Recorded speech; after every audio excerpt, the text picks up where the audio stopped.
السلام علیکم ورحمۃ اللہ وبرکاتہ۔ اعوذ باللہ من الشیطان الرجیم، بسم اللہ الرحمن الرحیم۔ محترم سامعین، میں امید کرتا ہوں آپ سب خیریت سے ہوں گے۔ نظر و حسد سے بیمار کا علاج اس کے لیے یہ دم ہے۔ ام المؤمنین سیدہ عائشہ رضی اللہ عنہا نے بیان فرمایا کہ جب رسول اللہ صلی اللہ علیہ وسلم بیمار ہوتے تو جبرائیل امین یہ دعا آپ پر پڑھتے: بسم اللہ یبریکا ومن کل داء یشفیکا ومن شر حاسد اذا حسد وشر کل ذی عین۔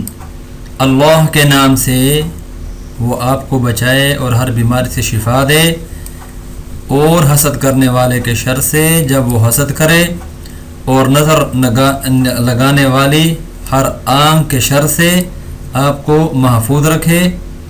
محترم سامعین، صحیح مسلم شریف کے اندر حدیث موجود ہے، صحیح ستہ کے اندر بھی ہے، اور صحیح الجامع الصغیر کے اندر بھی یہ حدیث موجود ہے جس کے اندر یہ دعا ہے۔ محترم سامعین، میں امید کرتا ہوں کہ آپ اپنی نظر اور حسد سے بچنے کے لیے کسی کی بھی لگی ہو اس کے لیے یہ دعا ضرور پڑھیں گے۔ اللہ رب العزت ہم سب کو عمل کی توفیق عطا فرمائے۔